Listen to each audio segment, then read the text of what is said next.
OK， 各位在座嘅嘉賓朋友，大家晚上好。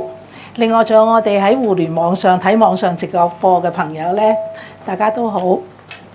咁講座咧即將開始嘅啦，就會由7點半咧一路到9點。咁喺講座之後咧，我哋亦都會預留咗10分鐘咧，係俾大家提問問題嘅。嗱，上一次個講座咧完咗之後咧，就冇人問問題。咁咧，所以我今次想問大家咧，你哋係如果有問題，你哋想係寫喺紙度咧，定係話直接提問？因為如果你哋寫喺紙度嘅，就同工作人員咧就要張紙；如果唔係，你哋直接提問都得。咁我好鼓勵大家咧，就問下問題，唔好理嗰個問題簡單又好，複雜都好。咁起碼你問咗，或者有一啲自己唔了解嘅，或者有啲疑問嘅，咁都可以同你哋大家解答。因為咧呢一個講座個內容咧係比較獨特嘅，咁啊我所以希望都大家能夠聽得明白。咁啊亦都希望咧喺講座之前咧，就請大家咧就將嗰個有聲音嘅手機啊或者一啲裝置咧，盡量校去靜音。咁至於拍攝方面咧，因為佢呢一個講座咧係有網上直播，咁你事後亦都可以重溫，所以你哋都唔需要擔心咧入邊好多嘅 PowerPoint 啊或者一啲資料啦。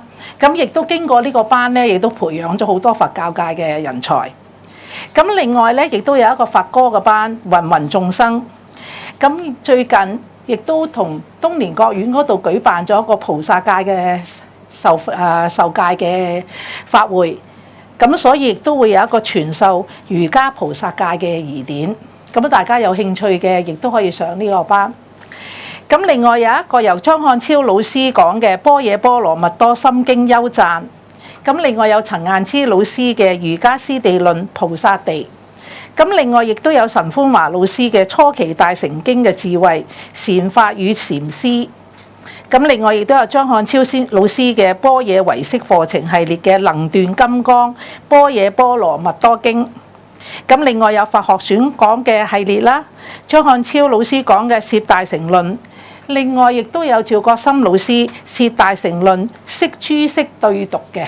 咁啊，另外仲有一啲課程咧都不能盡講，咁大家如果有興趣，亦都可以上法相學會嘅網咧去睇。咁啊，今晚嘅講者咧就係麥國豪老師。咁麥國豪老師咧係畢業於羅富國嘅教育學院。咁另外咧，亦都係香港大學佛學嘅碩士，曾經喺香港佛教真言宗居士林同埋日本真言宗峰山派嘅大本山長谷寺收集密法。咁現任咧就係佛教法相學會嘅主席。咁啊，注重推廣佛法啦，翻譯佛教嘅書籍啦，同埋亦都係多間佛教團體嘅擔任講師嘅。咁我再為大家咧介紹下今晚呢個講座。咁今晚嘅講座咧就係摩尼支天嘅信仰同埋密教嘅四新觀。咁呢一個講座，麥老師咧就會探討摩尼支天同埋密教四法身嘅觀念。咁摩尼支天信仰咧就起源於印度婆羅門教。咁啊，後來咧就俾佛教吸收咗咧，就傳入咗中國。喺道教裏邊咧就成為咗斗武。咁啊，傳入日本之後咧就成為武士同埋忍者祈求獲得唔受傷害咧同埋隱身嘅能力。咁呢一個信仰咧係橫跨咗半個亞洲，超越咗喺宗教文化地位。咁啊，講座咧就會利用密教嘅四法身嘅理論，包括自性法身、受用法身、變化法身同埋等流法身，用嚟解釋摩尼支天信仰咧喺佛教嘅獨特性。咁由而家咧，我哋就以熱烈嘅掌聲歡迎麥國豪老師。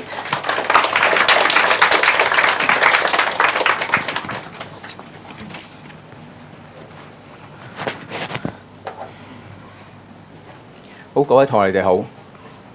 咁今日就講嘅題目咧就係佢係啊，講摩尼支天信仰同密教四法身嘅嘅理論。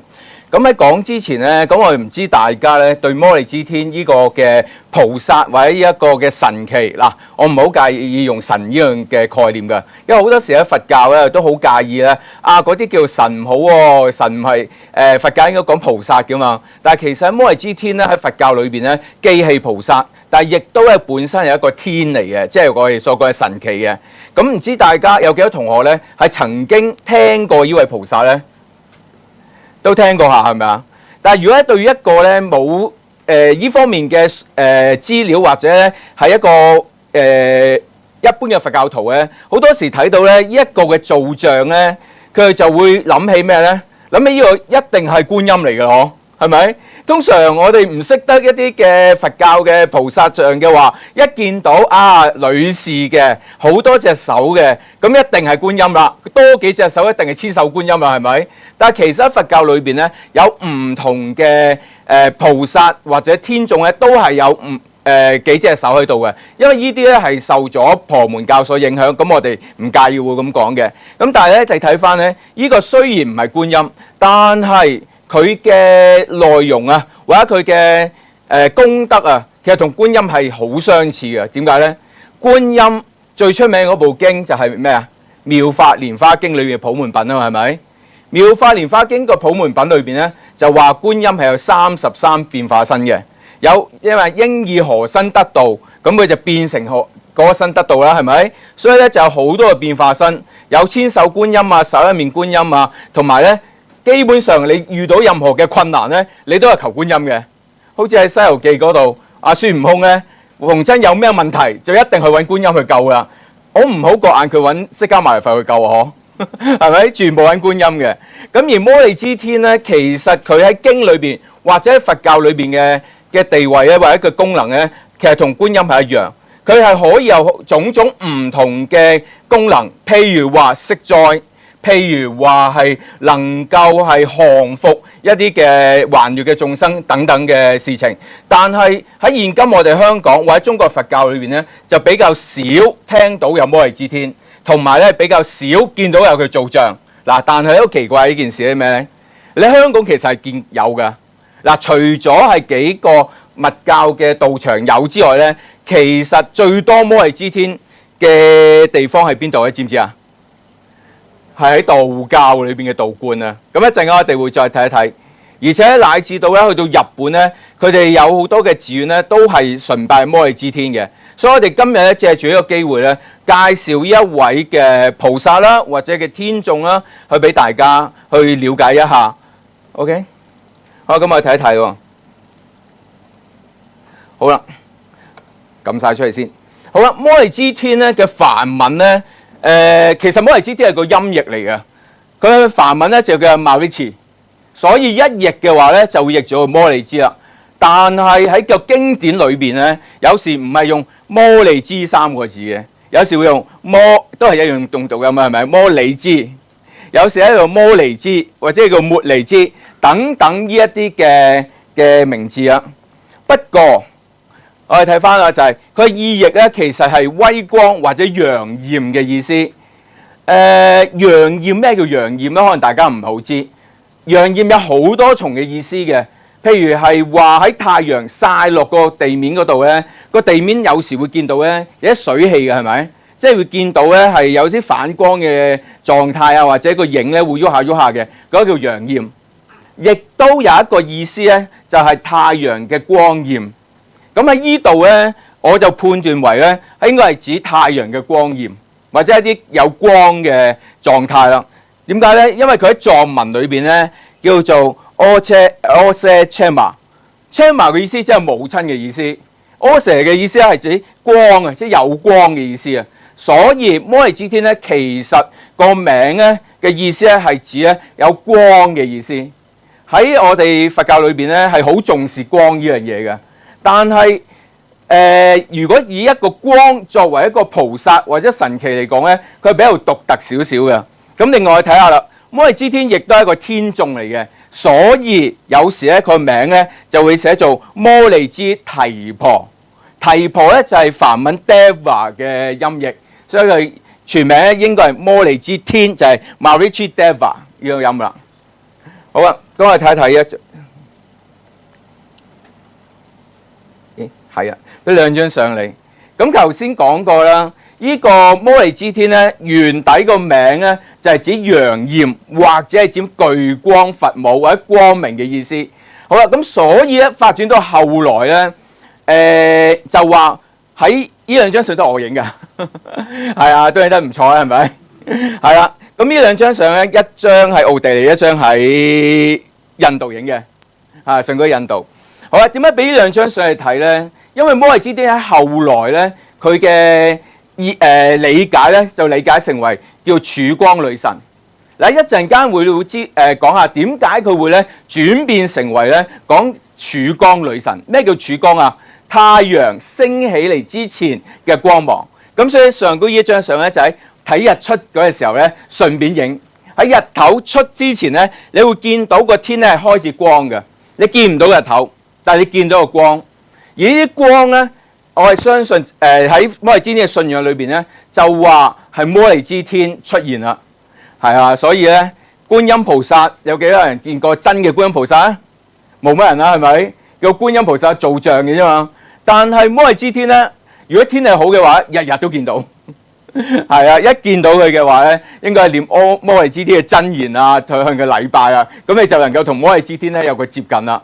好，下邊嗰張亦都一樣啊。太陽出咗少少嘅時候，成個天都係一啲嘅紅霞喺度，所以就叫曙光女神，就摩利支天就喺度啦。咁樣佢比較特別少少呢樣嘢，係真係你能夠睇到嘅天眾嚟嘅。好，咁講之前咧，我哋講下咧就係摩利支天佢源流係咩咧？頭先師爺都講過啦，佢嘅源流一定係印度噶，而即係印度、中國、西藏、日本呢一個半個亞洲嘅區域咧，都係有呢個嘅信仰嘅。所以中國咧都有呢個信仰喎，不過後尾係式微咗，所以我哋唔知嘅啫。咁我再睇一睇佢先。佢話原本喺印度裏邊咧有一部叫摩婆羅多，而摩婆羅多就馬哈普拉塔嚇。最近你知唔知咧印度要改名啊？係啊，印度改名改咩名啊？唔係叫 India 喎，唔係叫 Indo 喎，就叫婆羅多 Purata。呢個係咧傳統印度嘅名嚟嘅，亦都呢部咧摩訶婆羅多就即係一個史詩嚟嘅，裏邊提到就係咩咧？生主們侍奉這位大神，呢個大神咧應該係指創造世間嘅大神。呢個生主係咩？就係話呢個大神生出咗一啲嘅神奇出嚟，即係話咧佢係第二級嘅。嗱，大家都知啦，印度係有3個大嘅主神嘅，而家好多時候都理解呢3個嘅，就係咩啊？梵天、毗濕奴同埋咩啊？濕婆，分別係創造、保護同埋破壞咁嘛。而呢個大神咧就係指梵天創造神，佢創造咗10個神生主出嚟。呢10個生主嘅名咧就係陀薩婆羅支多，第3個咧就講明啦，係摩利支。所以摩利支個嘅神咧喺印度嚟講係好早期已經出現嘅，而且佢係咩啊？佢喺個神格上面咧係好高嘅，僅次於印度嘅3大主神之一。咁其實後邊嗰啲我哋唔讀啦，因為都唔係好關事嘅，係咪？好啦，我哋再睇喎。另外一部咧叫做《摩盧法典》，呢個咧喺印度裏邊嘅有好多法論，《摩盧法論》喺印度裏邊好多嘅法論咧喺度講緊人生嘅理論嘅。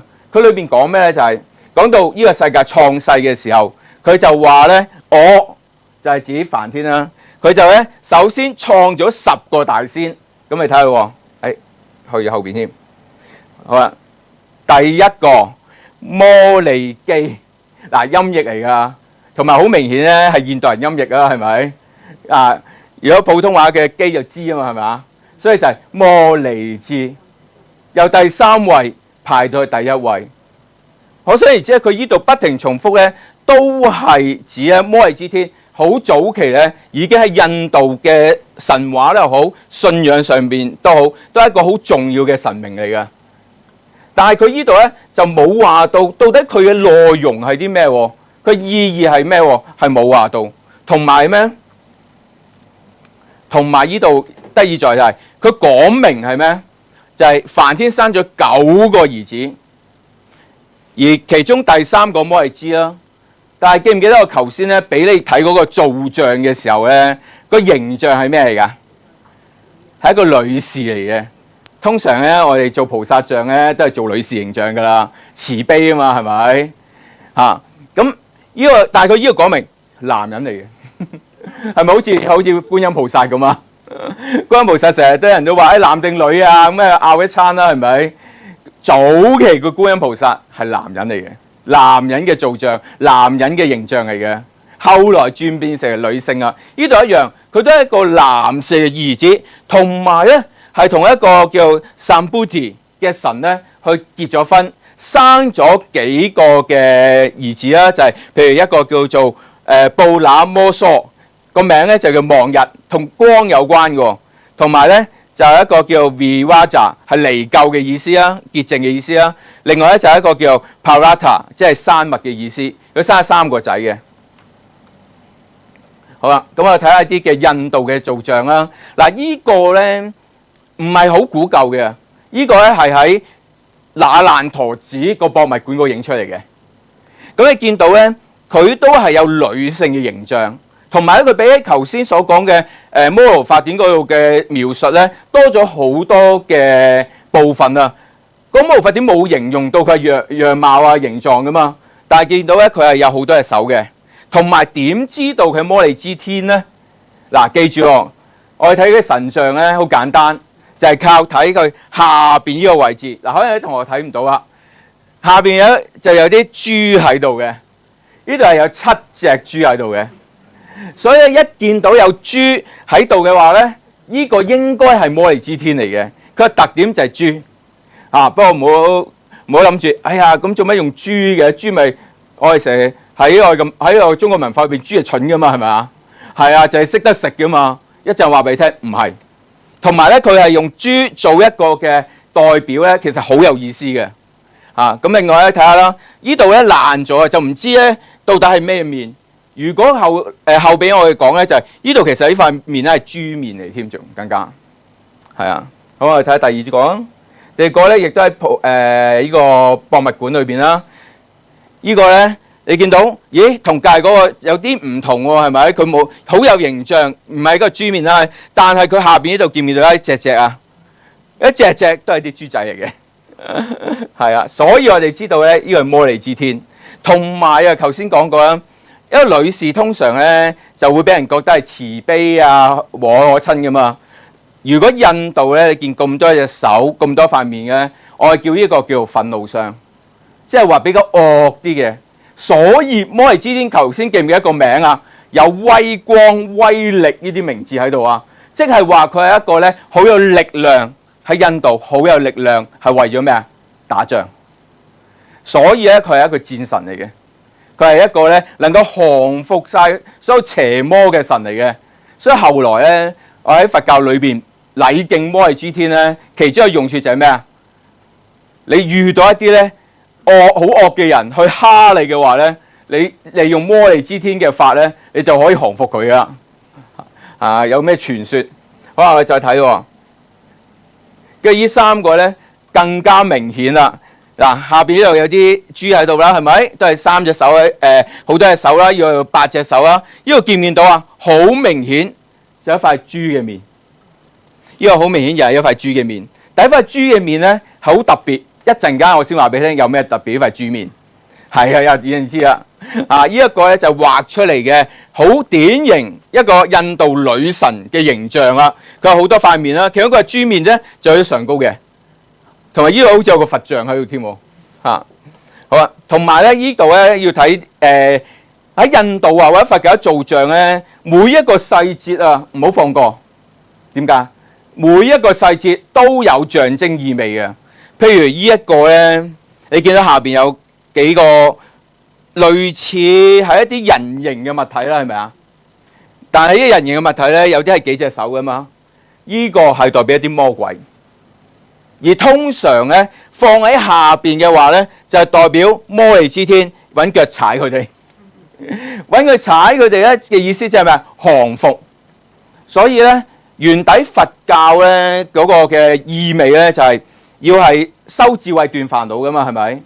但係去到後來密教嗰個情況咧，就話唔單止要有智慧，唔單止唔係話唔使喎。所以好多人咧去學密教咧就搞錯咗咧，成日諗住咧要念密咒啊、咩降魔伏妖啊咁嗰啲唔係唔俾你做，但係斷煩惱、增長智慧嗰啲都要做，嗰啲係目的。咁不過喺呢度睇翻咧就話佢係有降服一個妖魔嘅意味喺度㗎，喺呢度係啦。講得比較快少少。好啦，嗱呢一張咧唔係印度嘅。呢一張畫咧係泰國嘅，係啊！呢張畫咧應該泰國上一任嘅泰王咧過身嘅時候咧，喺佢嘅殯葬儀式裏邊咧出現。所以話泰國係佛教國家係咪啊？如果你去過泰國咧，好細心咁樣去下啲泰國寺院啦，你會留意到一件事係咩？泰國啲寺院唔單止有佛嘅，有係印度教嘅神嘅。所以呢度咧就放咗梵天喺度，梵天其中一個化身咧就係隻豬啊。但係見到呢隻豬咧，係咪同我哋見到嘅豬有啲唔同啊？係啊，佢係有牙突出嚟嘅，基本上就叫野豬。我哋而家香港好多野豬啦，係咪？喺街度即係呢度又冇咧，唔知啊。佐敦應該冇，但係咧我去銅鑼灣咧山上面都見過有㗎。有個野豬啊，即係行嗰條馬路咧，隔離隻野豬喺隔離，好似有個欄杆攔住啊！我係近距離見過野豬嘅，即係好似野豬變香港人嘅生活一部分咁樣。好啦，呢個野豬嗱，真係叫豬啊！因為咧喺我唔喺我因為有一次咧去日本咧，前幾年咧係咪豬年啊？香港咧豬年咧就周圍咧。就掛住啲肥肥白白嘅大肥豬喺周圍掛啊嘛，係咪啊？但係日本咧，佢哋嘅豬年咧，全部都係畫野豬㗎。係啊，佢哋反而係豬啊。而嗰啲肥肥白白嘅豬咧，叫咩啊？係你知啦，豚啊嘛，係咪？去日本餐廳食豬肉，你唔係叫豬肉喎，你要叫豚肉喎。所以豚就係家豬，豬就真係野豬啊。而點解呢度有個野豬咧？因為喺印度咧嘅文化咧係由神話所構成嘅，所以佢呢個有個神話就話咧係對唔住，唔係梵天毗濕奴啊，呢個係頭先講錯。好啦，呢個Varaha 個意思係野豬啊，佢係毗濕奴神嗱，毗濕奴神頭先啱啱講過啦，係印度三大主神之一，而佢係負責保衛嘅。佢就話有個惡魔咧就偷咗大地女神，就將佢收埋。咁搞到呢個大地咧種唔出嘢啦。咁而毗濕奴神咧就將自己變成一隻野豬。嗱，呢個嘅講法咧，去到後來今次嘅講座後邊咧，我哋會呼應翻嘅。喺印度有一種嘅講法叫 Avatar， 即係嗰套《阿凡達》嗰個戲啊個名啊。Avatar 就係指一個化身嘅狀態，所以《阿凡達》套戲點解叫《阿凡達》係有意思嘅？因為佢用啲印度文咧嘅化身嘅概念去做，咁我唔詳細講套戲啦，自己去睇啦嚇。咁佢喺印度嘅神咧有一種嘅特點就係話咧，佢經常有化身嘅，經常因為唔同嘅事情要變成唔同嘅狀態咧，去到處理一啲嘅事務嘅。咁喺呢一度啦，佢唔係用翻自己毗濕奴身嘅方式去到揾翻大地女神，而係咩咧？而係變成野豬去揾大地女神。咁點解咧？經裏邊冇講喎，嗰啲故事冇講喎。但係咧，印度人咧呢啲故事全部好合理嘅。有冇聽過咧？如果你要去揾呢啲黑松露係咪啊？黑松露揾咩去揾㗎？豬咯，係咪啊？豬嘅鼻係非常靈敏嘅，所以佢係能夠揾到呢個大地女神，同埋係咩啊？同埋重點喺隻牙嗰度，隻牙就係佢咧將用個獠牙咧將呢個大地咧托翻起嚟，即係等咧唔好再浸喺水嗰度啊！所以呢一個豬呢個嘅概念咧，原來喺印度嚟講係代表咩啊？代表有力量。啲野豬咧好大隻嘅話咧，係好有力量，連獅子老虎都驚喎。係啊，成年啦，當然係，即係會隻牙會撞落去咧，撞死佢哋喎。所以摩利之天騎住豬咧，唔係好似我哋嘅概念咁講，就話啊佢騎住一啲養嘅豬啊，肥肥白白唔知做乜嘢咁樣。原來係代表咩啊？摩利之天係代表力量，代表一嘢力量拯救呢個世界咁樣。好，咁我哋睇下。咁我哋講翻佛教啦。頭先講印度教呢個嘅傳統咧，跟住影響咗佛教，甚至係影響咗密教。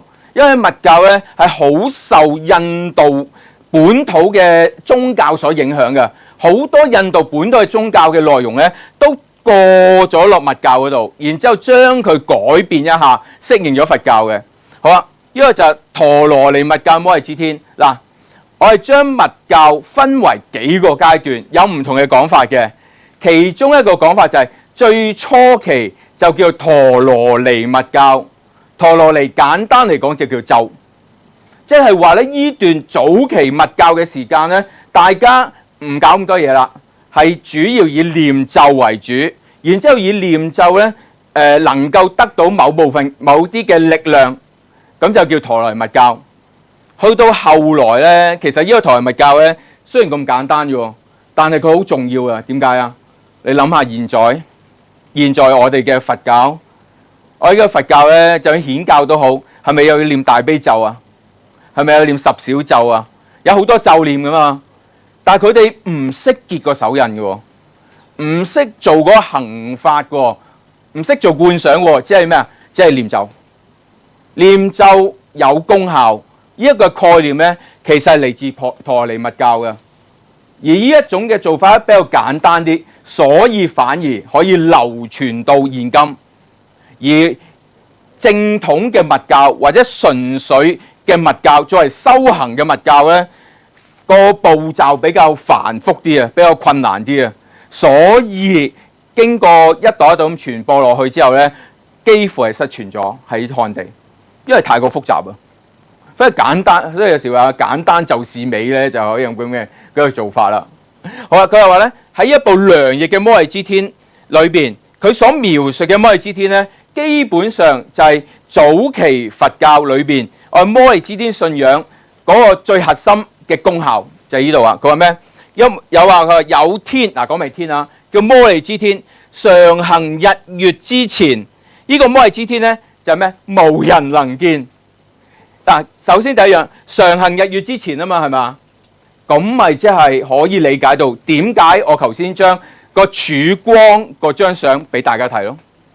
因為喺日出嘅時候，你未見到個太陽，先見到個曙光，所以咪佢喺日月之前已經出現咗咯。但係跟住個太陽慢慢升起嘅時候，你再見唔到呢啲紅色嘅彩霞曙光噶啦，咁咪即係咩啊？見唔到佢咯，無人能見。所以咧，既然無人能見嘅話，好啊，即係我哋成日都話冇人見到嘅話咧，就少咗好多麻煩啦。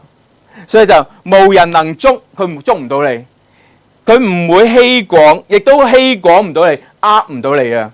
所以咧喺現今香港，修摩利支天有好處啊，咁多詐騙電話係咪？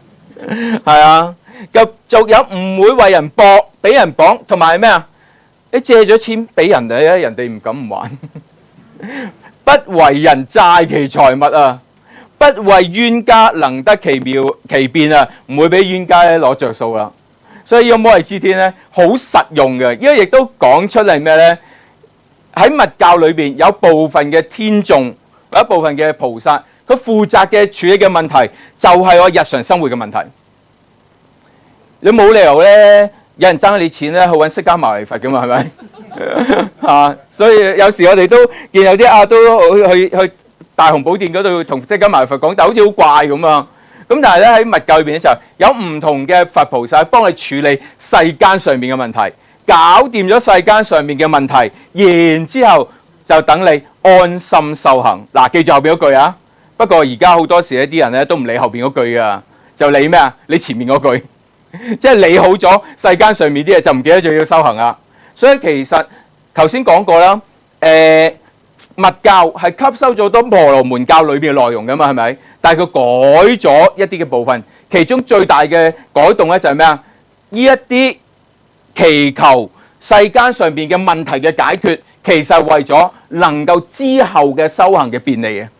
OK， 係啊。如果成日咧俾人爭人，又係爭你錢嘅話咧，你都冇心去修行啦，成日掛住追數係咪？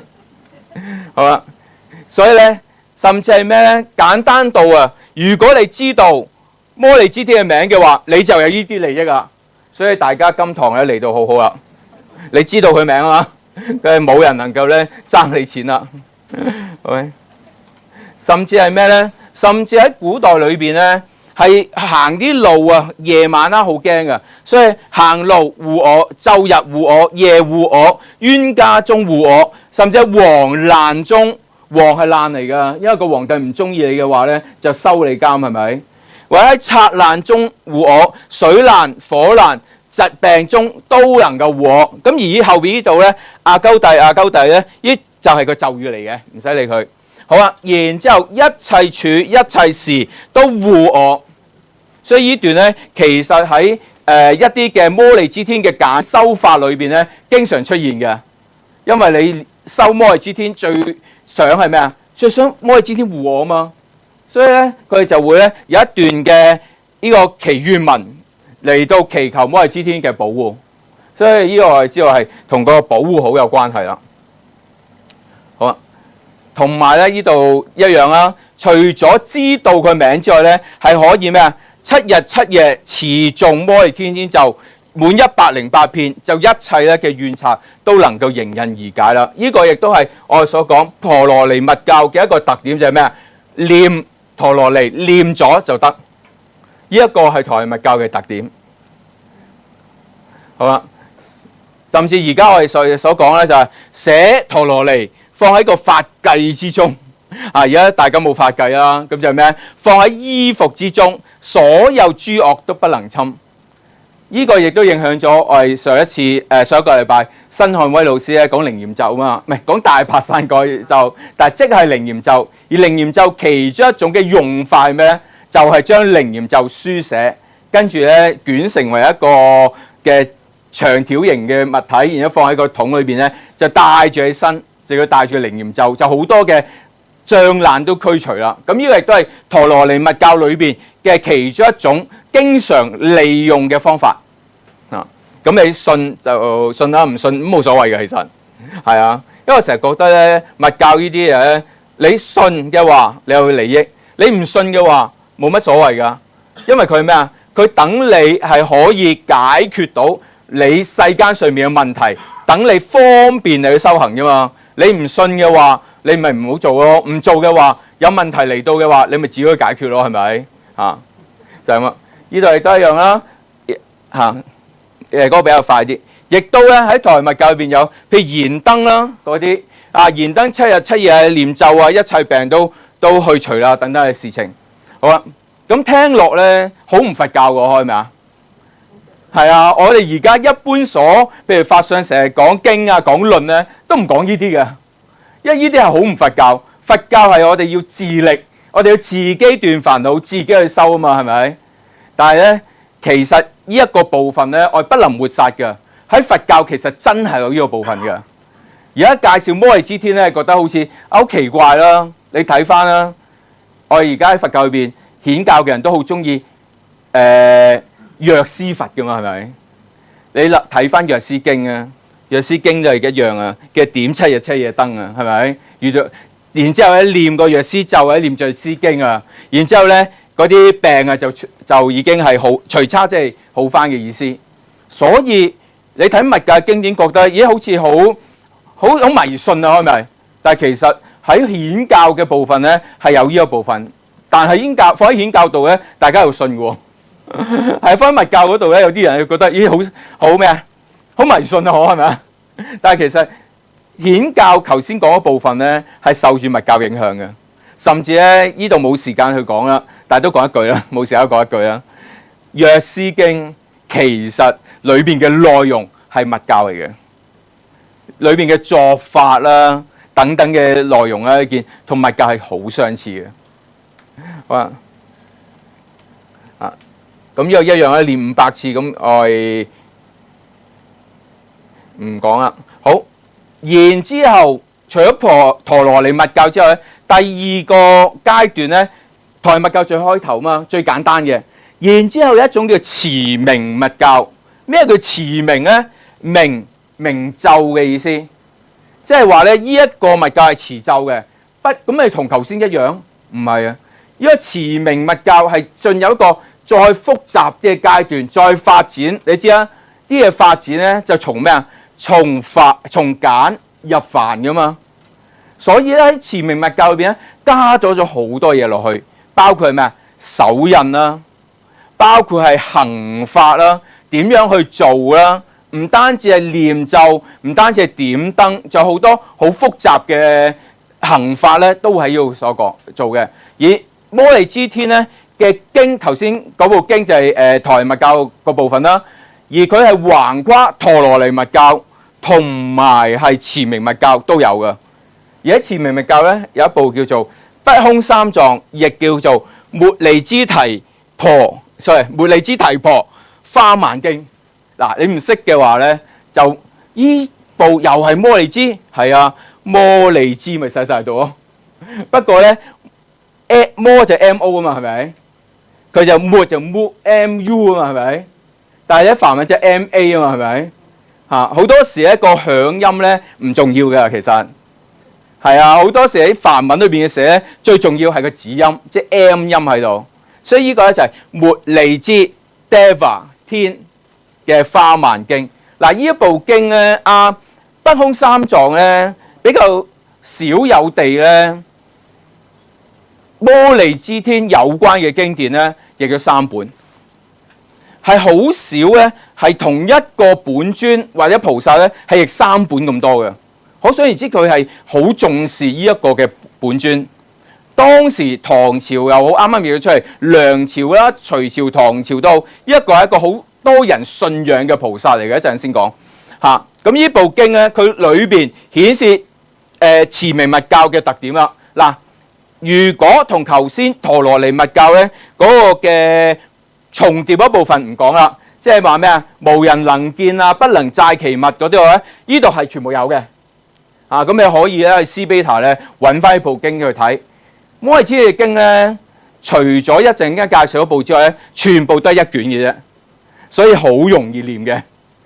因為有地藏經3卷啊，好長啦，係咪？7卷啊，咁好長啦，1卷好容易念，亦都好容易就睇完啦。佢就話咩？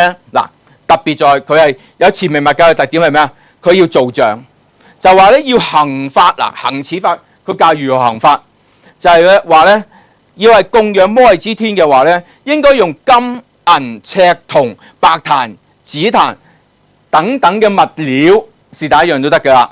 總作摩利支天形。嗱，佢講明啊，喺頭先嗰部經咧冇講得咁清楚噶，呢部講清楚係天女形。嗱，頭先我係咪講過咧？喺早期嘅婆羅門教裏邊咧，摩利支天係一個咩啊？男人嚟嘅。呢度講明係一個天女嚟嘅，咁咪似翻我哋一開頭睇個造像啦，係咪？不過有啲分別，一陣會講下，係啊。咁佢亦都咧多咗咩？多咗就係教你個印同壇法啊，教係結印。而喺陀羅尼密教裏邊咧，係唔會教你結印嘅。呢個亦都係咧密教裏邊嘅一個嘅部分。所以咧，如果係話我修密教密法，念下咒、念下大悲咒係密法咧，唔好意思，呢個係早期。好表面嘅或者好淺嘅一種密法嚟啫，比較深層嘅話，一定要加埋手印落去嘅。咁個手印呢度寫咗啦，咁基本上咧喺經裏邊通常都將個手印咧寫埋出嚟嘅啦，爭住係識唔識睇嘅啫。咁呢度咧我唔一一咁講點樣結啦，因為咧傳統嚟講咧，我比較開放啲嘅呢方面，有啲人咧就話咩？咒都唔能夠講俾人聽㗎，唔能夠教人㗎，佢咪灌頂唔教得個咒㗎咁樣。但係我自己嘅睇法係咩咧？既然陀羅尼密教裏邊冇提過灌頂，而陀羅尼密教嗰度講明啲咒係點念嘅，而且咧你如果去到日本咧，真言宗嘅寺院咧，嗰個咒咧黐埋喺埲牆嗰度㗎啦，即係話咩啊？啲信徒你去到咧跟住念就得㗎啦。所以咧咒方面咧，我自己睇法就係可以念嘅，但係你睇翻喺嗰啲日本嘅寺院度咧，我未見過佢畫埋個手印俾你結咯。所以咧，我自己嘅睇法就係咒係可以保存，而保留翻少少嘅秘密咧，就手印未必係可以咁公開咁教大家啦。如果你聽過我講真言宗綱要啊，或者其他密教嘅思想嘅課都聽過我講啦，係咪啊？如果再嚴格啲嚟講咧，結印咧一定要喺個咒裏邊，或者要揾塊布遮住，係唔可以俾人睇嚇。咁點解有好多種講法嘅？好啦，呢度亦都係咁點啊？嗱，呢個佢講嘅咒啦，但係睇翻咧呢個咁樣此印結印誦咒就可以點咧？就可以令人歡喜。我哋佛教、我哋密教或者佛教裏邊嘅密教咧，我哋有啲叫做事業啊，即係話咧嘅作法嘅作用咧係有4種嘅，基本上我哋叫做息、增、懷、誅，即係咩咧？息災，即係頭先所講嗰啲俾鬼搞啊，或者係俾人爭錢唔還嗰啲咧，嗰啲係災禍嚟嘅，可以息。頭先咪息災咯。懷增即係增益，增益嘅意思即係咩啊？你嘅財富有所增益，其中一種，你嘅功德有所增益。好啦，第3樣就係咩啊？懷即係懷愛，有時叫勾召，即係咩意思咧？即係能夠讓人歡喜啊！我哋佛教入邊係咪有一個4攝法啊？4攝就係布施、愛語、利行、同事啊嘛，要攝化人、接受人哋啊嘛。而喺密教裏面，攝受人哋咧係叫做懷愛法或者勾召法。咁咧，如果係想人緣好嘅話咧，呢個摩尼支天都可以幫到你。但係摩尼支天最特點，除咗係息增懷之後咧，一陣會俾大家睇到佢誅方面，誅係咩啊？誅滅，誅滅咩啊？頭先所講，有人得罪你，有人想害你。你係要係令佢受苦嘅，調服佢嘅，甚至喺經文裏邊咧，就係話佢會命喪，即係會係死亡嘅。嗱，呢一啲佢講嘅嘢喺經裏邊講，咁冇叫你做啊嘛，係咪？有呢個做法，咁所以咧喺摩尼支天嘅法裏邊咧，係少有地咧4法共有嘅，即係話有啲本尊咧。就係息災為主嘅，去不動法啦。有啲本尊係以增益為主嘅，你估唔到啊！增益為主係地藏法啊，地藏菩薩好似係地獄救度眾生，但係地藏菩薩係增益嘅，或者虛空藏菩薩都係增益為主嘅。但係摩尼支天咧係4法共有嘅，息增懷誅咯，呢度咪懷愛咯。好啦，另外咧，遲啲先俾你睇誅法嗰度。另外咧就係呢度啦，呢度咧亦都係咧一個特點嚟嘅，就係咩？有一個印，嗱呢個比較複雜啲，唔講啦。簡單嚟講就係話呢度，嗱我唔係結印啊，我特登做錯㗎，係啦，我特登做錯嘅，啲細微嘅地方咧，我係冇做到㗎。好啦，呢度跟住咧有個觀想自己入咗落去呢個手掌裏邊，呢個就係摩尼支天嘅心啦。然之後摩尼支天咧就隻手冚住佢，代表咩啊？代表頭先嘅經文即係無人能見啊，係咪啊？冇人能夠見到，或者冇人能夠咧害你啊。咁呢個咧就叫隱身印啊，佢哋就係呢個人。咁所以呢度咧就後來就發展成為咧師都講過，日本嘅忍者係唔能夠俾人見到啊嘛。佢哋都拜摩尼支天，就係佢咧係有隱身嘅功能啊！呢度有時隱身都幾好噶，唔使俾人煩，好係咪啊？適當嘅時候就隱身啦。好啊，所以啲手印咧，其實就係有佢咧嘅意思喺度噶。咁啊，你揸住個拳頭，你入咗去裏邊冚埋個蓋，咁咪見唔到咯。咁呢個咪隱身咯。所以啲印唔係求其做噶。好啊，嗱，跟住呢度咧就係我哋所講比較特別啲嘅地方啊，就係咩？呢個先喺下邊講，佢咧火燒一啲嘅葉咧，又咒咧，就能夠咧一啲嘅病除啦咁樣。好啦，另外咩？個婦人難產。喺印度咧或古代咧，啲女士懷孕咧，好容易係難產噶嘛。就一啲嘅麻油、烏麻油即係黑芝麻油，然之後咧踩喺佢肚上邊就能夠順產啦。所以見到呢啲全部都係咩啊？全部都係處理喺佢日常生活中可能有機會遇到嘅問題啊！或者呢度啦，或者俾官鎖啊、問罪啊等等，就用白菖蒲又咒21遍，然之後咧綁喺右臂嘅話咧，咁而左臂咧就作歡喜印，咁就能夠咧贏到啦咁樣。好，咁我哋睇一睇呢度先。好啦，嗱，呢個咧就係敦煌出土嘅摩利支天像。敦煌出土，嗱，你發覺同頭先我哋一開頭所見到嘅造像咧，個形象係唔同嘅，係咪啊？佢係依翻頭先嗰部經啦所講咩？天女嘅形象，係咪啊？天女呢個咪天女咯，仲係咩啊？唐朝嘅天女，所以就比較豐滿少少啦，有少少似楊貴妃嘅狀態啦。同埋特點就係呢度有個圓圈，圓圈嗰度嗱有兩張都有嘅，其實嗰張都有嘅，不過呢度咧影唔到嘅啫。有一個圓圈，圓圈嗰度有一隻黑色嘅雀仔，係啦，呢個黑色嘅雀仔咧就叫金烏。有冇聽過金烏啊？金烏就係指太陽，佢就喺太陽裏邊咧有一隻3隻腳啊，佢應該係3隻腳嘅雀仔叫金烏，所以呢個就係太陽啦。係咪全部應翻經文所講啊？喺呢個之前啊，太陽之前啊，同埋佢一個侍女嘅狀態，同埋有一個特點就係咩？依張同嗰張都有嘅，攞住把扇，攞一把扇。OK， 好啦，咁我再睇喎，因為時間關係講快少少啦。喺北空三藏頭先話講有，佢亦都3部經噶嘛，唔係嚴格嚟講係4部啊。3部經加1部儀軌啊，可想而知北空三藏係非常重視呢個本尊嘅。你睇下喎，佢就話咧天女形啦，頭戴寶冠啦，佢要攞扇嘅，同埋咩咧？同埋隻手咧向垂下揚掌向外嘅。咁呢一張咧就係高麗，即係韓國喺聖宅院裏面摩利天像，所以咧呢一個摩利支天咧係傳咗去韓國嘅。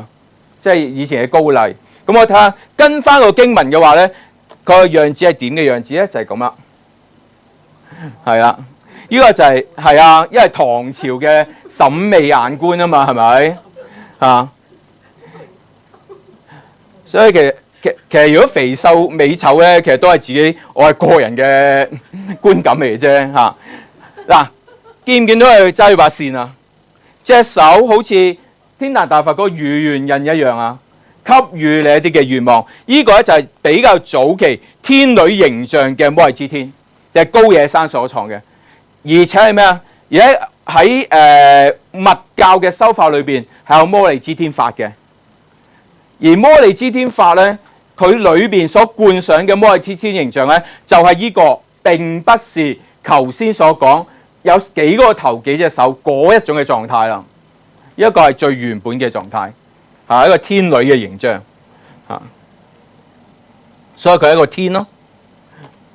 好啦，去到第3個時期，我哋叫真言密教啦。真言密教就係大日經同埋金剛定經嗰個嘅部分啦。呢個咧，頭先講過啦，真言宗裏邊係摩利支天法嘅嘛，而摩利支天法咧，佢係依翻呢個真言密教嗰個次序去做一個完整嘅修法嘅，有嘅，但係喺經文或者係北空三藏嗰個翻譯裏邊咧就冇呢一種嘅，咁係喺真言密教裏邊咧嗰啲阿闍黎咧去編翻出嚟嘅，所以我就冇可能喺呢度咧將摩利支天法咧成本俾你睇，冇辦法啦，因為個都係要秘密下嘅，啊，有時講密教幾好嘅，可係咪啊？唔想講嗰啲就話俾你秘密啦，唔講得。唔俾你睇嘅，但係有一樣俾你睇就係咩啊？就係呢個曼陀羅圖，呢個係寫咗文字，係寫咗嗰啲佛菩薩嘅名字喺度嘅曼陀羅圖，冇畫到形象，冇上顏色嘅。呢一個係胎藏界，但係同我哋現今嘅胎藏界係唔同嘅。現今嘅胎藏界咧係有13大院，而呢度咧13大院嘅間隔咧唔係咁清楚，但係相似嘅呢一張中台百葉院啦，係咪？其中喺最外院，呢個叫最外院，最外邊嘅係有摩利支天喺度，所以摩利支天都納入咗咧落去胎藏界曼陀羅裏邊，成為其中一個本尊，但係佢仍然放喺最外院，天眾大部分放喺最外院嗰度嘅。你放大少少啦，都係睇唔到嘅其實。呢個位置有仲有地方嘅摩利支天上高係日天，一齊放埋一齊嘅，就係講緊曙光嗰一種嘅概念啦。所以聽朝咧，如果大家去睇日出嘅時候，可以觀想下，你就見摩利支天啦。再大啲，係啦，OK， 好啊。另外喺另外一個嘅曼陀羅裏邊咧，都有就係喺不空三藏所傳。頭先係事無畏三藏嗰個，然之後咧呢個不空三藏嗰個。嗱，現今我講多少咧？現今我哋嘅曼陀羅圖，胎藏界曼陀羅係邊個所畫嘅咧？就係慧果阿闍黎叫工匠畫嘅。所以唔同嘅阿闍黎咧，對於呢個曼陀羅圖咧係有唔同嘅理解嘅。咁呢一個咧係不空三藏所理解嘅曼陀羅圖，而佢係將摩利支天放咗喺好近嘅位置。因為呢一個圖咧，呢啲地天啊、那羅延天啊，呢啲天眾咧，佢唔係放晒喺最外院裏邊嘅，佢係放近啲嘅。所以咧，摩利支天喺呢個胎藏界曼陀羅裏邊咧，都係有佢位置，而且放得都幾中間下嘅。再放大啲俾你睇，就係呢個啦，摩利支天啦、地天啦，但反而呢度唔見日天喎，呢個位置有啊，呢個月天嗰邊個月天，咁呢個那羅驅摩羅天好啦，就係呢個位置啦，同埋有兩位使者喺度嘅。好啊，咁所以咧嗰個天女嘅形象咧，就同我哋而家所見到嘅我頭先所見到嘅憤怒上嘅摩利支天唔同啊。而憤怒上摩利支天咧喺漢地裏邊係有嘅，其實就係咩？有冇去過大？呢個冇寫啊，我寫北山咧，其實我應該加埋兩個字大足。大係大小嘅大，足係隻腳個足。大足石窟咧冇敦煌石窟或者冇龍門石窟咁出名，但係如果你有時間嘅話，去睇一睇喺重慶市嗰度嘅重慶市附近啦，係非常精彩嘅一個石窟嚟嘅。係我可以話俾你聽，比起龍門石窟，我更加感動啊！因為裏邊係有好多密教嘅造像嘅，其中130號窟咧就有摩利支天嘅造像，回復翻有8隻手啦，攞住種種唔同嘅武器啦，甚至有盾牌添。可想而知，佢係一個類似戰神嘅狀態，而且係咩啊？而且佢係一個佛龕嘅主尊，中間附近有好多唔同嘅持金剛眾啊、天神啊喺度圍繞住佢。佢能夠放喺主尊嘅位置咧，代表咗佢嘅重要性。但喺呢一度咧，見唔到有3塊面啦，但係佢有8隻手啦。而呢一個嘅造像咧，嗱喺高野沙所藏嗰度咧，係有憤怒嘅摩利支天像咧，其實係高度相似嘅。不過呢度咧就見唔到一隻豬仔，而呢度咧就有畫到出嚟。所以呢一個嘅憤怒上嘅摩利支天像咧，應該係已經傳咗喺日本。不過喺我哋現存嘅摩利支天法裏邊咧，就係以頭先嘅天女形象為主，因為跟翻經裏邊睇啊嘛。咁而呢一個咧就其實係後期傳過去嘅。大足石窟大概係唐末宋去到南宋咁上下時候開作嘅，而呢個摩利支天像應該係宋朝所作嘅。而宋朝所作嘅摩利支天像咧，其實係受到咧金剛城嘅摩利支天嘅思想所影響。所以見到咧一個佛菩薩形象係不停轉變化㗎，一陣會講下到底點解。好啊，喺宋朝天息災所譯嘅大摩尼用個理啊，之菩薩經，用個菩薩嘅字樣喺度。呢部咧有成7卷咁多，比較多啲。不過呢7卷咧都係重重複複去講嗰個行法，裏邊有大量嘅行法，而且喺宋朝所譯嘅經典咧，多數係後期密教嘅。而後期密教傳咗係西藏，咁我叫做呢個咧，有時叫金剛乘，所以我用金剛乘嚟到講，就係屬於後期嘅密法。後期嘅密法咧，嗰個造像咧，仲更加多手啊、多面啊、憤怒相嘅菩薩會比較多啲嘅嚇。因為時間嘅關係咧，簡單嚟講，我只係提幾點出嚟啫，就係呢個摩尼支天菩薩一定係坐喺豬上嘅身上邊。嗱，頭先見到有7隻豬啊咁嗰啲嘢嘛，但喺經裏邊咧，唔係講7隻豬，而係咩啊？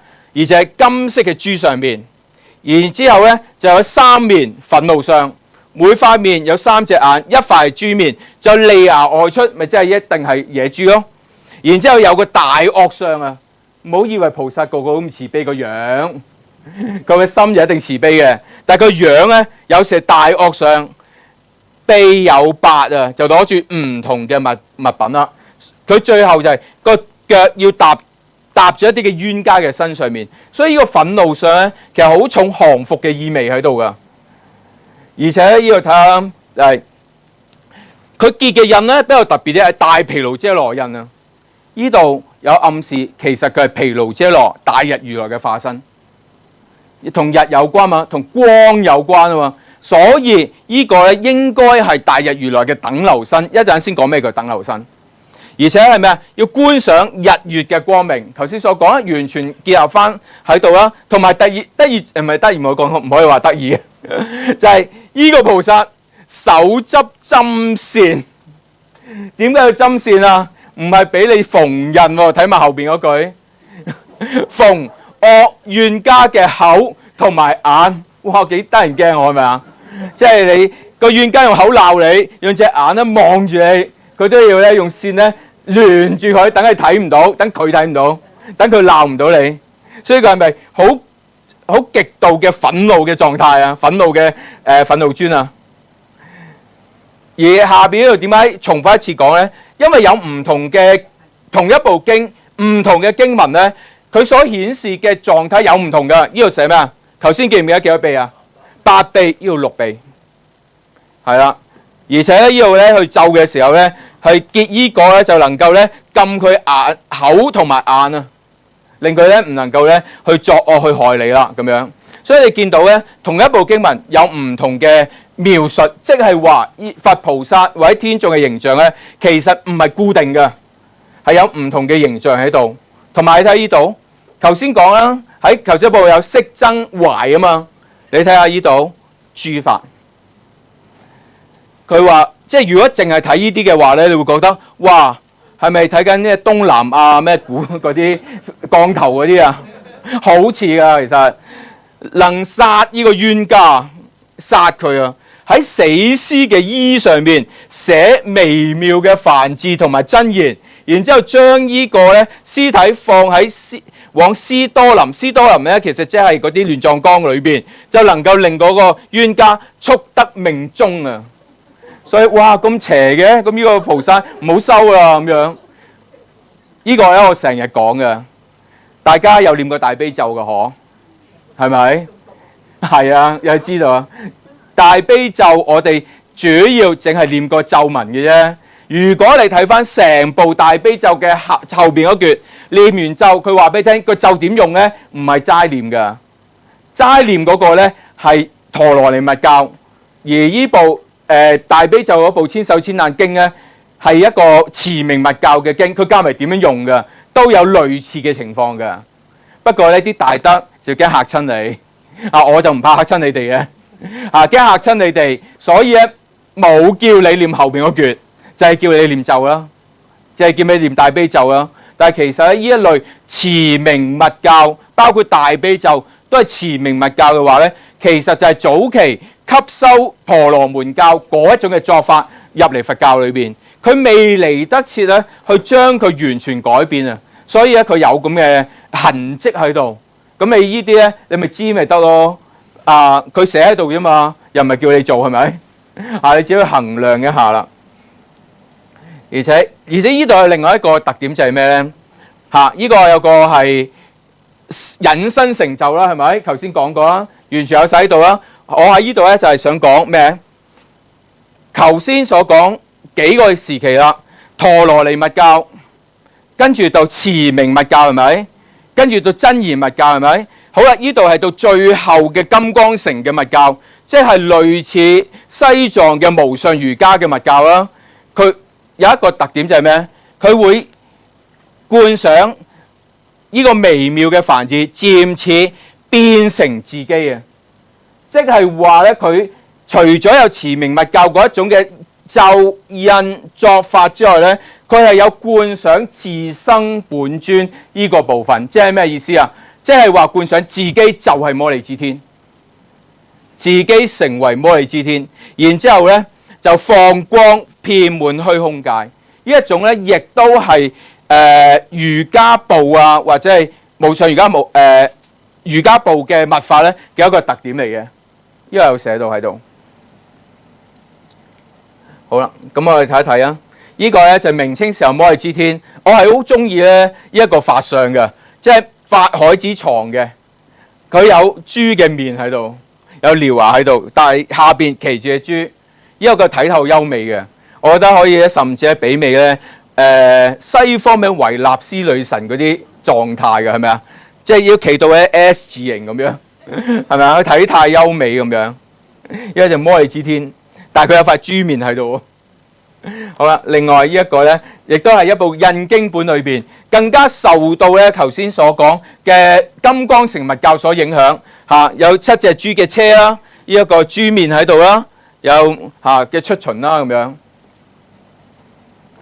好啦，嗱講埋藏傳佛教摩利支天形象咧，大概就同宋譯係相同嘅，而且係咩啊？而且喺藏傳佛教裏邊咧，各大派都有摩利支天法，甚至係咩咧？甚至而家Covid 咧係大家都受咗好多苦啦，係咪？但係我成日講咧，塞翁失馬就焉知非福。你知唔知因為 Covid， 我哋就喺佛教界裏邊出現咗網上灌頂呢件事啊？係啦，即係話咧，大家係可以咧個上司喺印度，你可以上網睇住。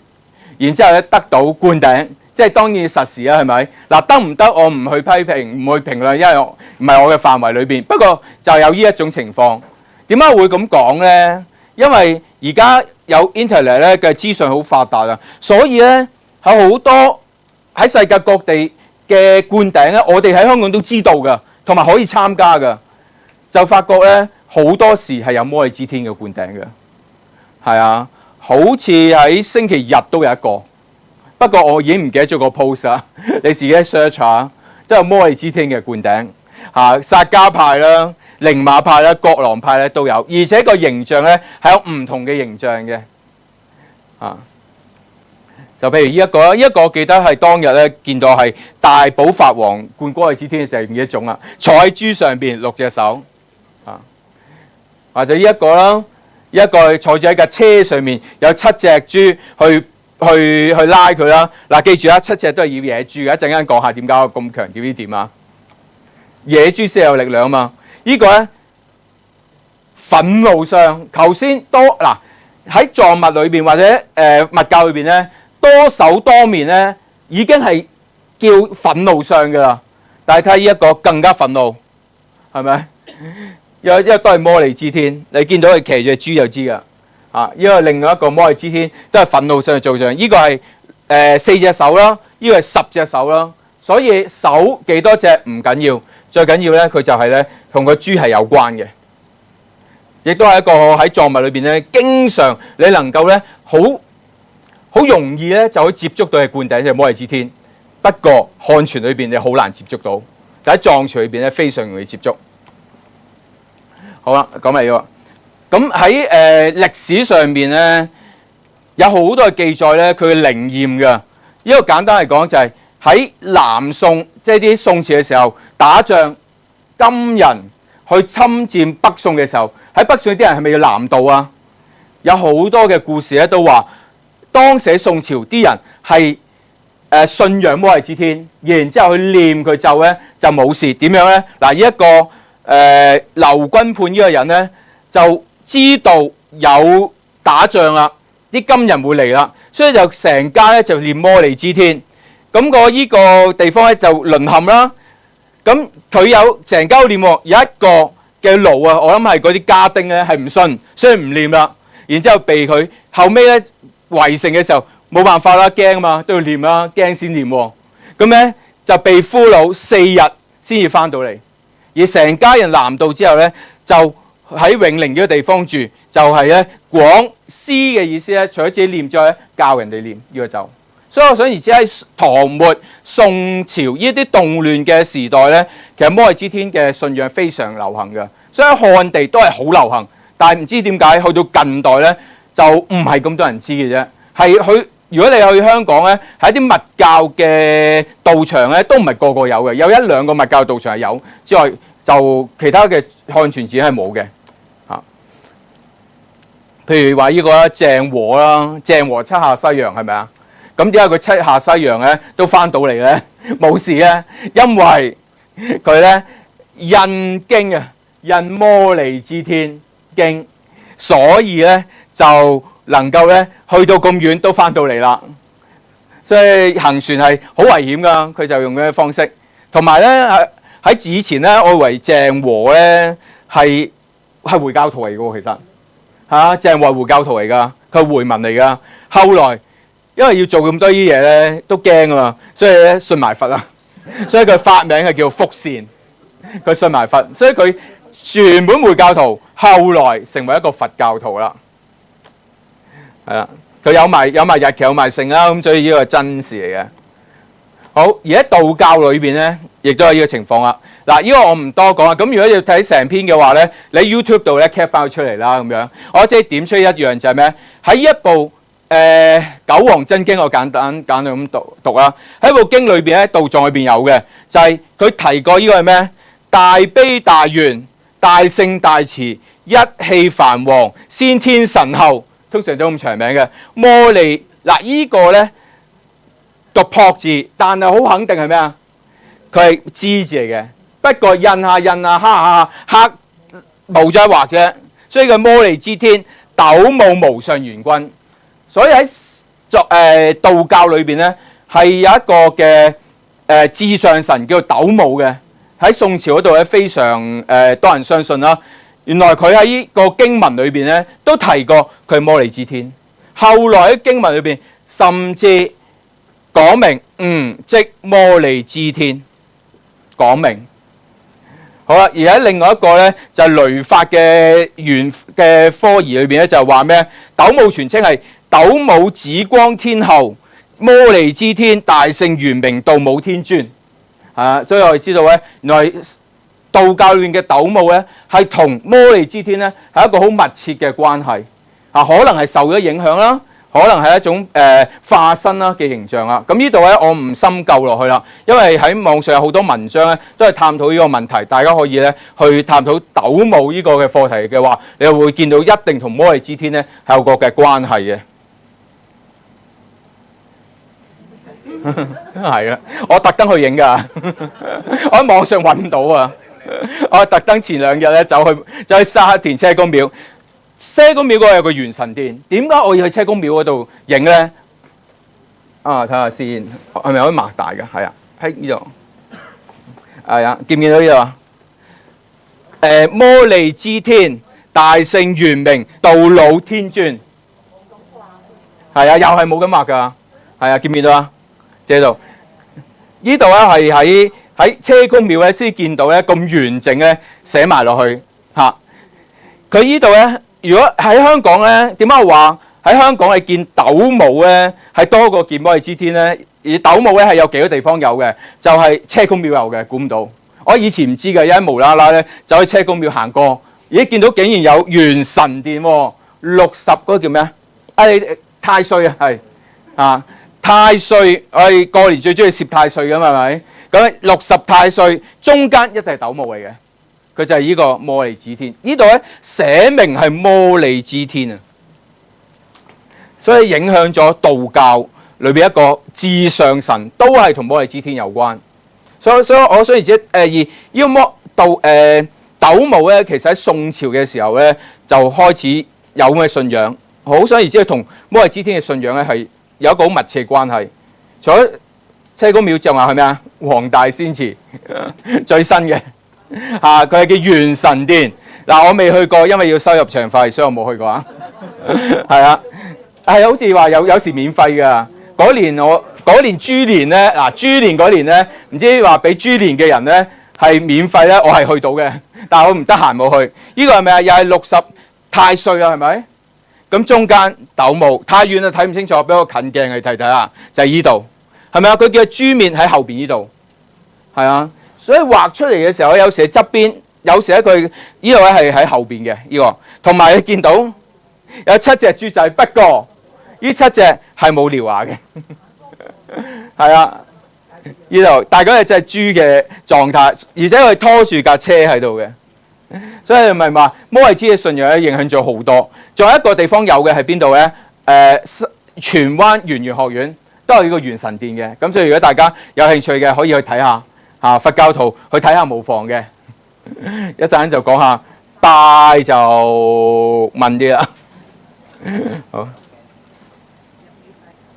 所以佢頭先黃大仙廟嘅咧，用冇獠牙嗰啲，即係爭佢少少，有獠牙好啲有威猛嘛譬如呢兩張咧都係一樣係斗姆出巡嘅圖啦。呢度咧最特別，頭先係嘅摩利支天係冇嘅，佢有日月喺度，日月攞住日月。頭先咪經文裏邊同日月有關嘅，喺個造像裏邊經文佛教經文裏邊冇講攞住日月嘅，呢度又攞住日月啦。而且呢度係咩啊？呢7個唔係豬啦，呢7個係北斗七星。跟住呢個紫微大帝，呢個就係叫咩？我又寫低，所以我都唔係道教嘅，係啊。我驚住唔記得，我又寫低嘅，但係最後我冇睇，但係最後呢個都係唔記得。係天皇大帝啊，天皇大帝、紫微大帝。咁另外7隻豬喺度啦。另外呢度咧就係左輔右弼，咁一共係北斗9星。我哋成日都話北斗7星啊嘛，但係其實係仲有2粒咧嘅隱星嘅，就係呢個左輔右弼啦，咁樣。所以呢度咧係同北斗7星有關。所以有啲人咧就話會唔會呢7隻豬咧係同北斗信仰有關咧？都有咁嘅可能。但係呢度咧我唔再深究落去啦，因為喺佛教裏邊都有咁嘅講法㗎。記唔記得有冇聽過一行禪師，即係唔係越南嗰個啊？係一行阿闍黎嘅故事啊？係啊，唐朝嗰個啊，佢就係有一次咧，為咗救一個犯咗罪嘅人咧，係將北斗7星收埋，而收埋嘅樣子咧就係7隻豬收埋咗。好咧，好啊。咁而喺日本嗰度咧，亦都一樣啦。隨住佢傳入啊，因為摩利支天咧，頭先講過啦，佢有隱身嘅功能，亦都係咩啊？打仗佢係一個戰神嚟㗎，所以佢裏邊咧嘅武士咧、忍者都係非常喜愛崇拜摩利支天嘅。其中咧，前田家、毛利家或者德川家康都係信仰摩利支天嘅。咁我哋睇睇呢度，呢一個咧就係毛利家毛利元就嘅所用嘅軍旗，佢哋會用軍旗㗎。我哋而家咧選舉咪有啲叫直幡嘅，其實嗰隻軍旗嚟嘅。係啊，呢個寫住歸命摩利支尊天王，係摩利支天嘅。呢個就係佢嘅家紋啦。隔離嗰度，司馬遼太郎有一本書叫《最後之醫學忍者》，醫學者佢所用嘅圖咧就係頭先所見到高野山個摩利支天嘅憤怒相啊。所以見到咧忍者同埋啲日本嘅將軍咧，都係崇拜摩利支天，因為佢有打勝仗嘅意味喺裏邊嘅。咁你見到亦都係一樣啦，亦都係有3大摩利支天嘅寺院啦，喺日本裏邊，有一間叫建仁寺啦，呢一個樣子嘅有豬喺度啦。比較特別啲嘅上野，即係東京上野德大寺對面都有摩利支天，不過你可能會唔認得佢。你見到開始唔再係一個女士形象。係啊，就係一個企住喺度，個頭髮豎起嘅，攞住一個嘅武器嘅一個造像。我哋點知係摩利支天啊？好簡單，企喺隻野豬上邊就見到摩利支天啊，仲幾可愛添，野豬係咪？係啊，野豬係啊，呢個亦都係啦。你見到喺日本咧，慢慢可以改變嘅話咧，神道教係吸收咗去嘅。呢一個咧好我唔敢肯定係神道教定佛教嘅，咁但係咧佢亦都係有翻把扇係咪啊？佢把扇喺度，同埋企住喺隻豬度，但係個形象咧雖然係好多隻手，但係個形象唔再係一個女士嘅菩薩像，而係一個男嘅獵戶啦，或者係一個嘅將軍嘅形象。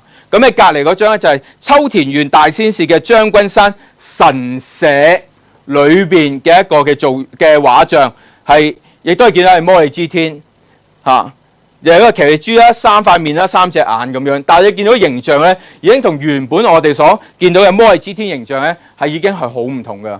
但係亦都係吸收咗喺神道教裏邊，所以可想而知就係回應翻我哋嘅題目咧，就係摩利支天嘅信仰咧，其實喺成個亞洲咧都係一個好重要嘅信仰嘅，只不過喺漢地因為戰亂啊等嘅關係咧，式微咗，冇人能夠知道，反而保留咗喺道教裏邊，因為比較特別啲。唔單止係咁樣，佛教嘅唱頌都係保留咗喺道教裏邊嘅，係啊，南方佛教唱頌咧，大部分係保留喺道教嘅。已經提個課題啦。好，講翻呢度先，係啦。呢個就係早期佛教嗱，頭先講咁多嘅摩利支天嘅信仰啦，亦都講咗摩利支天嘅信仰喺成個亞洲跨越文明地域都係一個好重要嘅信仰啦。理論上邊即係話佛教徒都接受啦，係咪？不過如果我係喺香港學佛嘅時候，一定會聽過佛教係唔視天嘅。你睇下喺我哋好明顯三皈依文裏邊，第一句已經講明咩啊？我乜乜皈依佛境，捨靈氣生命即係盡形壽啦，終不皈依天魔外道，包括埋天眾都唔應該皈依嘅。呢度亦都係啊，喺《大毗婆沙論》裏邊咧講明啊，就係咩啊？諸天擔着妙玉，然之後咧令咧正聖離身得果離染等事咧非增上，即係你唔能夠令到自己咧離苦得樂啊！離生即係離苦，離生得樂即係唔能夠修行啊！擔着日樂，反而人間先得，所以喺佛教裏邊嘅天趣嘅地位，理論上邊係唔高嘅，比人更加低。咁我哋唔應該拜啦，係咪啊？順正理論都一樣啊。佢就話咩？話如果我哋咧去禮敬呢啲天神嘅話咧，同外道無異啊。摩利支天原本係印度教嘅神，咁點解佛教會接受咧？喺順正裏邊講明啊，如果愛咁樣嘅話咧，去純敬啲天眾啊，係愛拗邪徒所作啊。跟住你又走去咩攞條詩寫個字啊，然之後又令到個冤家死亡啊咁樣，哇！咁仲唔係外道嘅嘢？如果係佢話若啊去禮敬天神嘅話咧，咁你就會咧重視天神嘅嘅邪論啊，愛拗敬天啊，與邪道咧一同咁樣咧棄思羅啊，呢個棄字嘅，即係唔愛個思羅，然之後咧作諸勞累啊。然之後咧就近邪思啊等啲嘢，就令到你會墮惡趣啊等等嘅事情。哇！咁我哋辦唔辦摩利支天好啊？講明咁大件事嘅喎，而且當時仲話咩？諸天神佢話咧，你可以去俾一啲嘅供養，供養者布施也，上供下施。你可以咧俾啲供品佢，但係唔可以禮敬佢。不過頭先摩利支天係咪要禮敬嘅？其實喺經文裏邊，咁點咧？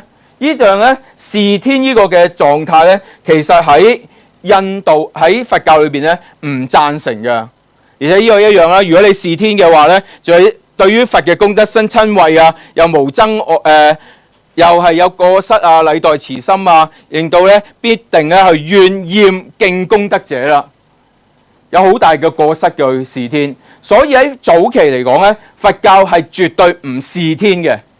絕對唔是天。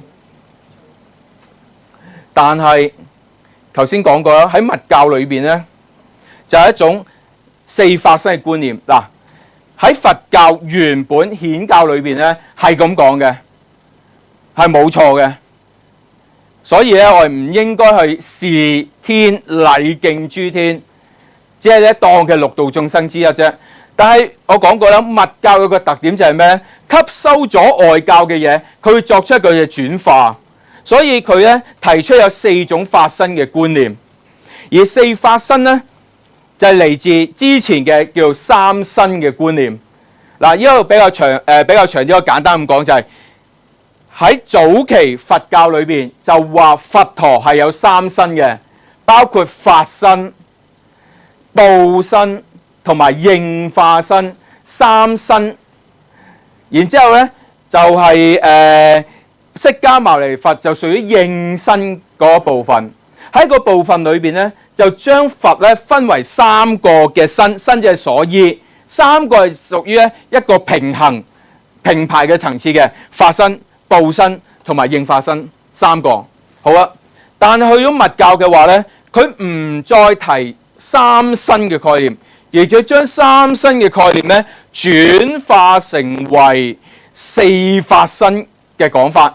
咩意思咧？即係話咧，唔再係三個身平排啦，而係咩啊？四種都係法身嚟嘅。即係話咧，佢係要以法身作為一個統攝，而原本嘅法身就變咗自性法身，原本嘅受用身或者報身就變咗受用法身，原本嘅變化身或者應化身咧變咗應化法身，跟住加多個叫做等流法身。嗱，因為咧，大家頭先都聽到啦，三身，如果我哋再講叫三種佛身啊嘛，三身其實都係佛身，佛以三種唔同嘅佛嘅形態去作出一個顯現 ，OK， 所以三種都係佛嚟嘅。好啊，但係呢一度就以法身作為一個總集，然之後法身顯現嘅時候咧，就顯現咗成為四種嘅法身，而其中等流法身咧，就係顯現成為菩薩、二乘、人天，甚至係鬼、畜、九界嘅眾生，六道，再加菩薩、聲聞、緣覺、九界、九法界嘅眾生。所以基本上邊一切嘅有情咧，你都可以放喺等流法身嗰度嘅。即係佢話咩意思啊？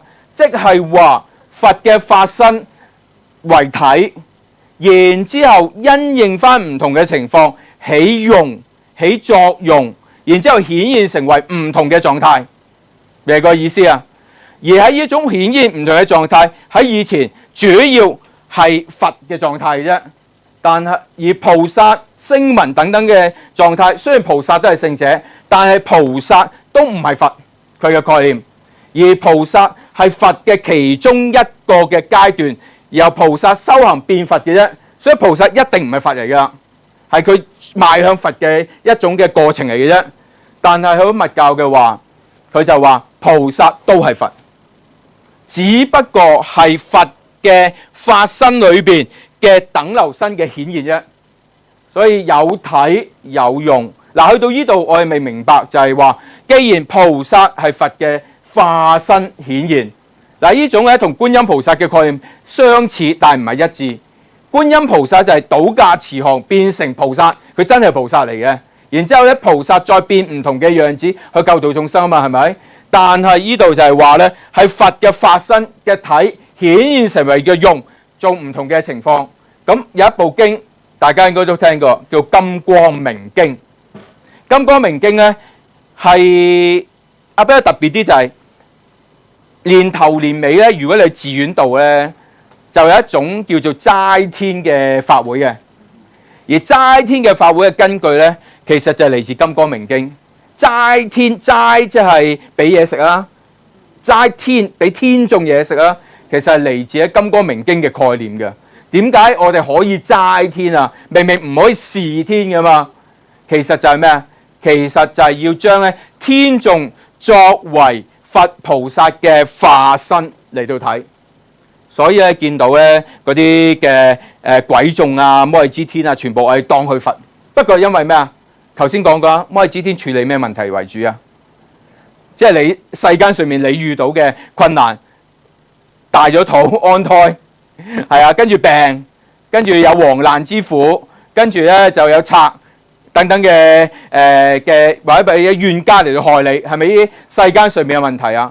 世間上面嘅問題喺印度嘅傳統裏邊，要揾天神去幫手嘅，所以佛就慈悲啦，佢化現成為天神嚟到去幫你。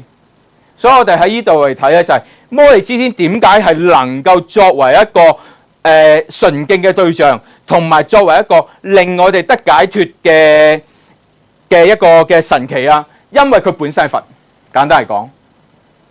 所以我哋甚至係咩？甚至你見到一隻狗咧，你都應該諗下佢咪佛嘅等流身。係啊，佢可能咧嚟到你屋企咧，等係生喺慈悲心嘅，然之後等你去學佛嘅。所以喺密教角度嚟睇咧，一切眾生都係佛嘅等流發生嘅示現啊！就應翻咧喺《妙法蓮華經》常不輕菩薩啊！本來常不輕菩薩嘅概念就係咩啊？你將會成佛，所以我就唔夠膽輕視你啦，係咪啊？密教再進一步啊，你就係佛啊，唔係話我啊，你就係佛啊，所以我唔敢輕視你啊！大家都係佛嘅等流化身。喺《金剛明經》講明咧就係咩咧？雲何菩薩了知化身啊！因為如來喺修行嗰度為一切眾生修種種法，最後咧就係話咩？為咗去到化度眾生啊，就係點啊？隨眾生界，悉皆了別，不待時，不過時，處相應，時相應，行相應，說法相應，相應佢種種嘅問題，對應佢種種嘅問題，而現種種嘅身啊！所以摩利支天名就天。我哋而家就叫摩利支天菩薩，但係我哋喺心裏邊知道，其實佢係佛。所以我哋咧唔好話啊，你是天啊，唔係啊，我係示緊佛，只不過佢係佛嘅等流化身。所以佛密教裏邊就係一種等流式嘅概念咧，就係將所有嘅嘢包埋一齊，最終極咁樣將所有外道嘅嘢咧都包含咗喺佛教裏邊，作囊括埋喺度。所以咧，你本來咧就係拜開印度教嘅摩利支天嘅，唔使怕，你嚟佛教啦，有得俾你拜。你拜開呢個濕婆神嘅，唔使怕，我哋有呢個大自在天喺度，有大自在天俾你拜，同埋你拜佢即等同拜佛，明唔明意思啊？就包埋喺一齊啦。不過呢一招咧，印度教抄咗。所以咧，印度教嘅毗濕奴神咧就話釋迦牟尼佛係毗濕奴佛唔知第幾個化身，係啦。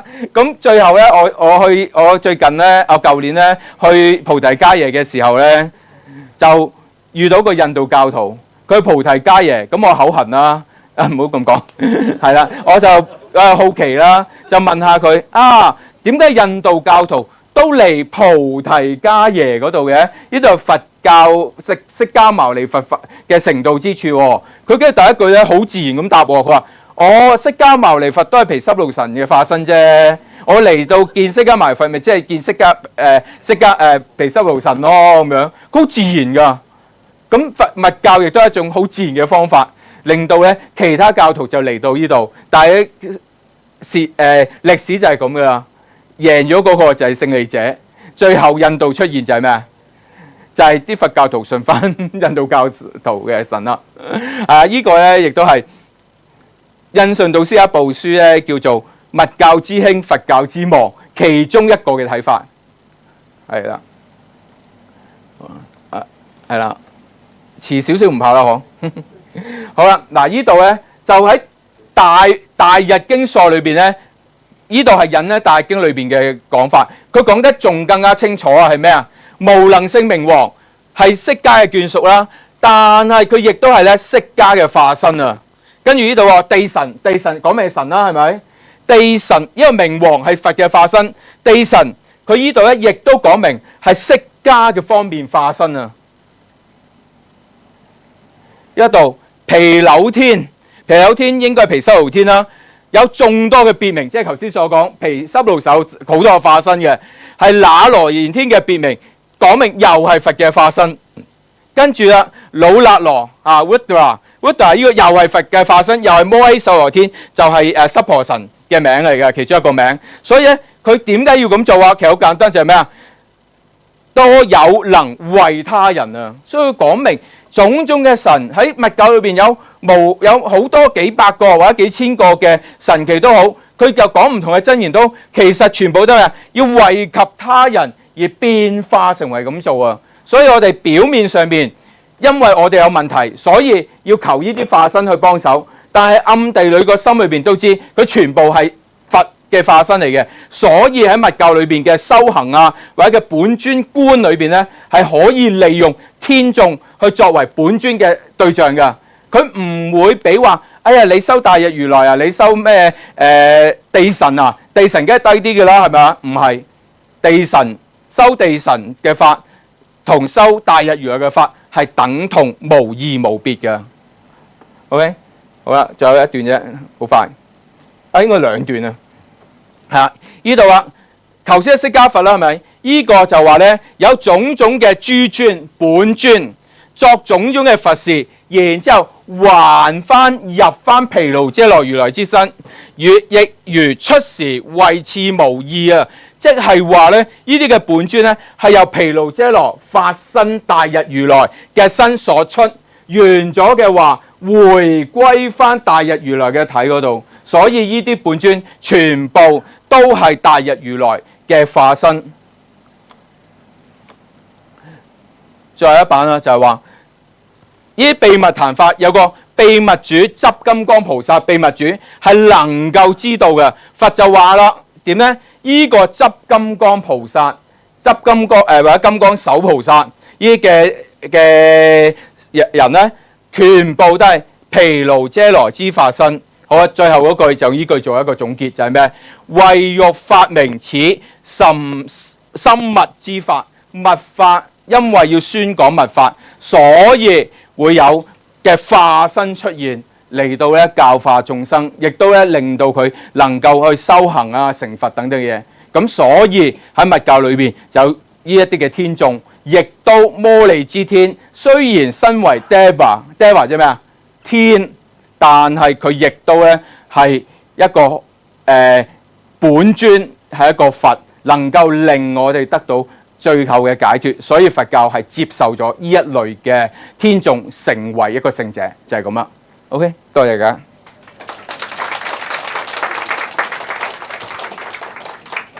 我冇留時間俾你問問題，係啊。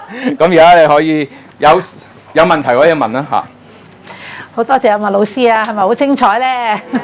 咁大家有冇問題？我哋把握少少係。請問。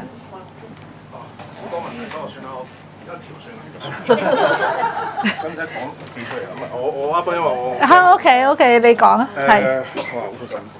我想問下咧，你頭先講四法身咧，佢變化法身同等流法身咧，係咪即係其實等流法身係類似係佛 empower， 即係授權咗佢啲眾生去行佛嘅事業？OK， 嗱喺呢度咧唔係嘅，點解咧？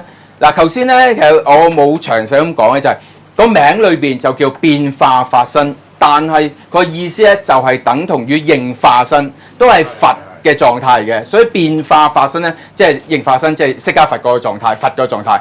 而等流法身嘅意思咧，就係等而流出嘅狀態，即係話咧法身一個嘅體流出咗一個種種唔同嘅狀態，而跟住嗰一種唔同嘅狀態去教化眾生，唔係 empower， 亦都唔係咧去到加持嗰個人去修行，而係咩啊？如果變成某一個嘅，譬如摩利支天啊，或者係大自在天啊，變成呢啲咁嘅形象，然之後由呢個形象去幫啲眾生嚇咁嘅狀態。可唔可以問到個？可以啊。我想問下咧，你頭先話摩利支天係戰神啊嘛，咁格薩爾王同大元帥明王都好似話係戰神，咁有咩分別啊？喺佛教裏邊咧，好多時咧同一個功能咧有唔同嘅佛菩薩嘅，只不過係話咧佢同嗰個地方係有緣啲嘅話咧，就係示現嗰個做，譬如話薩格爾王咪同藏傳係比較有關係啲咯，而摩利支天咧就成個印度啊、中國啊、西藏啊、日本都係比較有緣啲啊，而示現嗰個狀態出嚟係有啲唔同嘅形象，就係適合翻嗰個地方啊。大元帥明王咧？大元帥明王咧係屬於東密嗰個嘅明王嘅狀態，咁佢亦都係一個係降服為主嘅一個神奇嚟嘅。好，好啊。好，咁大家仲有冇問題？如果冇咧，今晚咧就圓滿結束。好多謝阿麥國豪老師啊！係講多少少啊？係你講定我講？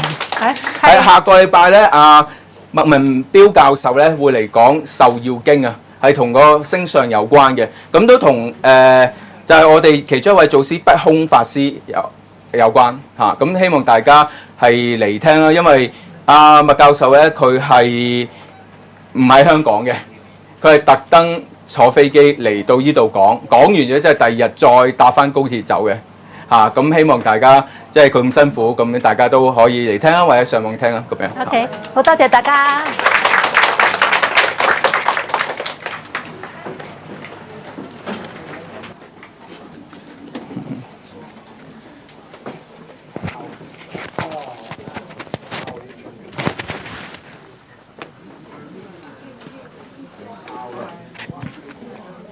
阿黎法師有傳。